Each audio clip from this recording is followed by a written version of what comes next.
Okay, I am that, chapter 98. Freedom from self-identification. Maharaj, can you sit on the floor? Do you need a pillow? Do you have any questions to ask? Not that you need to ask, you can as well be quiet. To be, just be, is so important. You need not ask anything, nor do anything. Such apparently lazy way of spending time is highly regarded in India. It means that, for the time being, you are free from the obsession with what next. When you are not in a hurry and the mind is free from anxieties, it becomes quiet, and in the silence something may be heard which is ordinarily too fine and subtle for perception. The mind must be open and quiet to see. What we're trying to do here is to bring minds into the right state for understanding what is real. Question: how do we learn to cut out worries? Maharaj, you need not worry about your worries. Just be. Do not try to be quiet. Do not make being quiet into a task to be performed.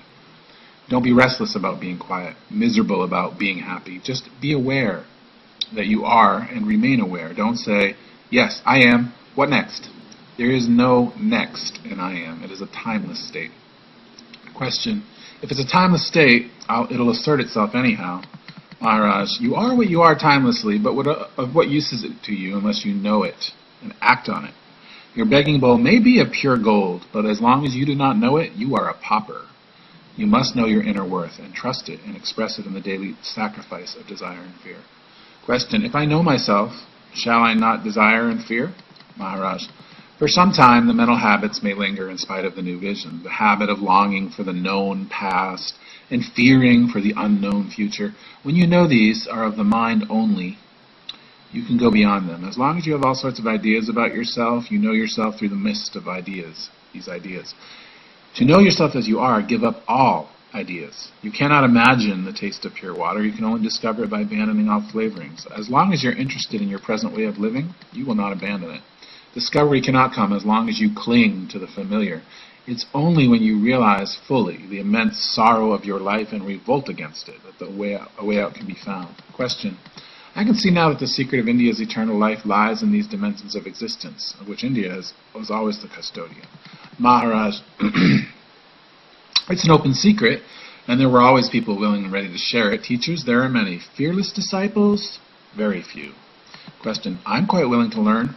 Maharaj, learning words is not enough. You may know the theory, but without the actual experience yourself as the impersonal and unqualified center of being, love, and bliss, mere verbal knowledge is sterile. Question: then what am I to do? Maharaj, try to be, only to be. The all-important word is try. Enough time daily for sitting quietly, just trying to go beyond the personality with its addictions and obsessions. Don't ask how. It cannot be explained. You just keep on trying until you succeed. If you persevere, there can be no failure. What matters supremely is sincerity, earnestness. You must really have had a surfeit of being the person you are to now see the urgent need of being free from this unnecessary self-identification with a bundle of memories and habits. This steady resistance against the unnecessary is the secret of success. After all, you are what you are every moment of your life, but you're never conscious of it, except maybe at the point of awakening from sleep. All you need is to be aware of being, not as a verbal statement, but as an ever-present fact. The awareness that you are will open your eyes to what you are. It is all very simple. First of all, establish a constant contact with yourself. Be with yourself all the time. Into self-awareness, all blessings flow. Begin as a center of observation, deliberate cognizance, and grow into a center of love and action. I am is a tiny seed which will grow into a mighty tree, quite naturally, without any trace of effort. Question: I see so much evil in myself. Must I not change it? Maharaj, evil is the shadow of inattention. In the light of self-awareness, it will wither and fall off. All dependence on another is futile, for what others can give, others can take away. Only what is your own at the start will remain your own at the end. Accept no guidance but from within, and even then sift out all memories, for they will mislead you.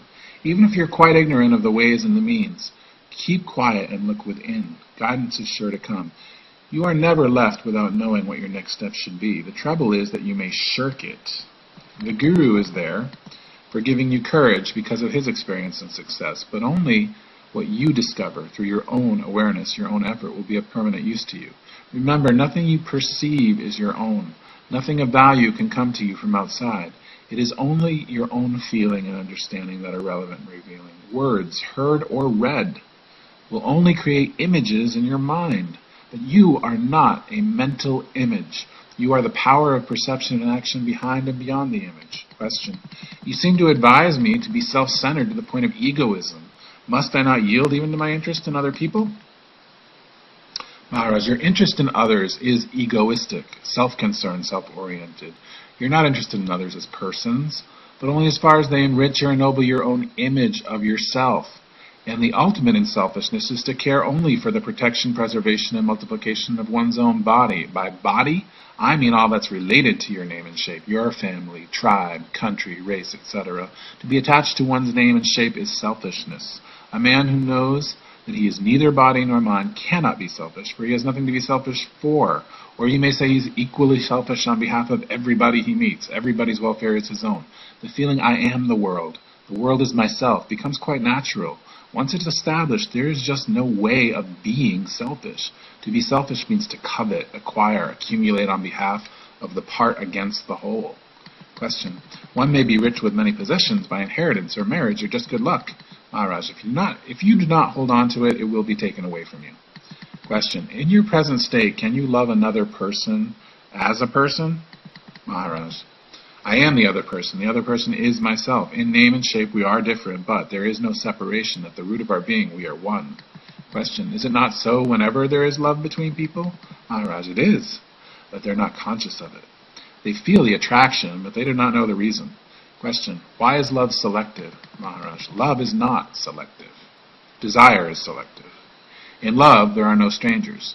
When the center of selfishness is no longer, all desires for pleasure and fear, when the center of selfishness is no longer, all desires for pleasure and fear of pain cease. One is no longer interested in being happy. Beyond happiness, there is pure intensity, inexhaustible energy, and ecstasy of giving from a perennial source. Question, mustn't I begin by solving for myself the problem of right and wrong? Maharaj, what is pleasant, people take to be good, and what is painful, they take to be bad. Question, yes, that is how it is with us ordinary people, but how is it with you at the level of oneness? For you, what is good and what is bad? Maharaj, what increases suffering is bad, and what removes it is good. Question, so you deny goodness to suffering itself. There are religions in which suffering is considered good and noble. Maharaj, karma or destiny is an expression of a beneficial law. The universal tends toward balance, harmony, and unity. At every moment, whatever happens now is for the best. It may appear painful and ugly, a suffering bitter and meaningless, yet considering the past and the future, it is for the best, as the only way out of a disastrous situation. Question, does one suffer only for one's own sins? Maharaj, one suffers along with what one thinks oneself to be. If you feel one with humanity, you suffer with humanity. Question, and since you claim to be one with the sufferers, there's no limit in time or space to your suffering. Maharaj, to be is to suffer. The narrower the circle of my self-identification, the more acute the suffering caused by desire and fear. Question, Christianity accepts suffering as purifying and ennobling, while Hinduism looks at it with distaste. Maharaj, Christianity is one way of putting words together, and Hinduism is another. The real is behind and beyond words, incommunicable, directly experienced, explosive in its effect on the mind. It is easily had when nothing else is wanted. The innards created by imagination and perpetuated by desire. Question, can there be no suffering that is necessary and good? Maharaj, accidental or incidental pain is inevitable and transitory. Deliberate pain, inflicted with even the best of intentions, is meaningless and cruel. Question, you would not punish crime? Maharaj, punishment is but legalized crime. In a society built on prevention rather than retaliation, there would be very little crime.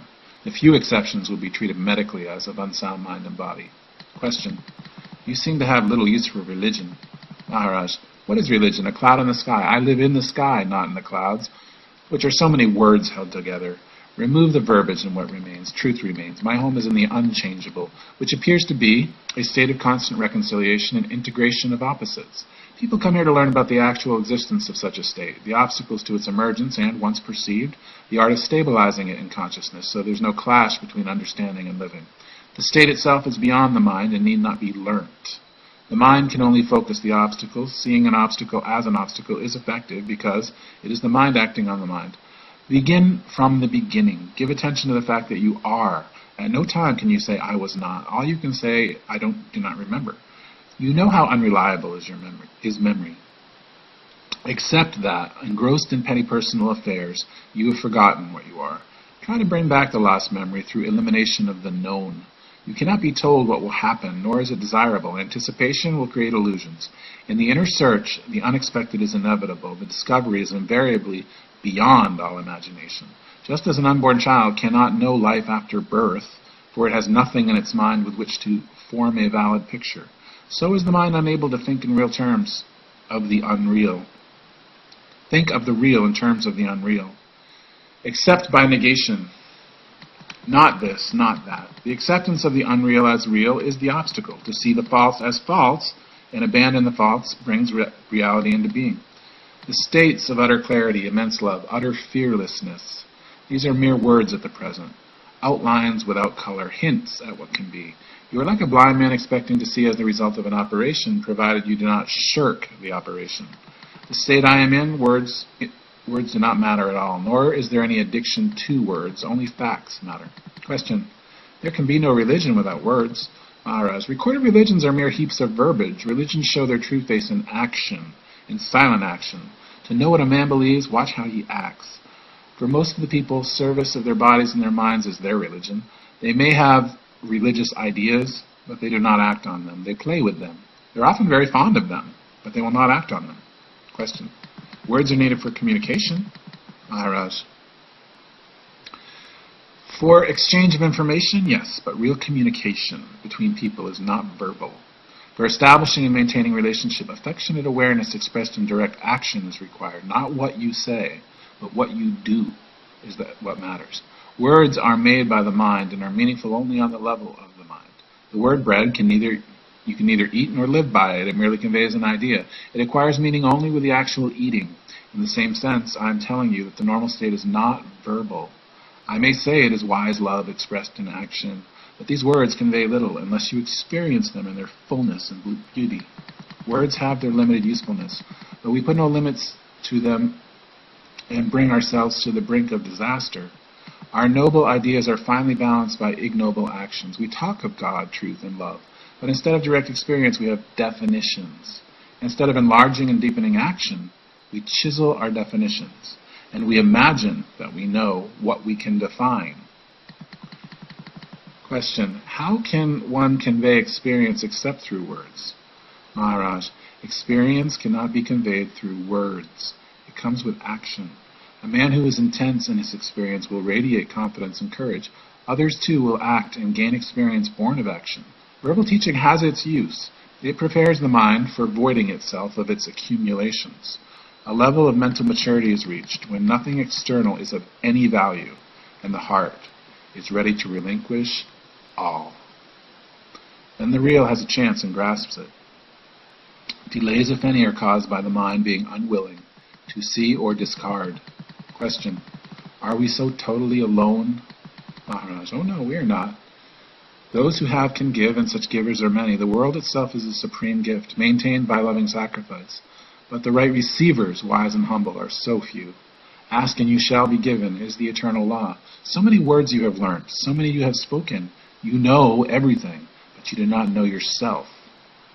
The self is not known through words. Only direct insight will reveal it. Look within, search within. Question. It's very difficult to abandon words. Our mental life is one continuous stream of words. Maharaj, it's not a matter of easy or difficult. You have no alternative. Either you try or you don't. It's up to you. Question. I've tried so many times and failed. Maharaj, try again. If you keep on trying, something may happen, but if you don't, you're stuck.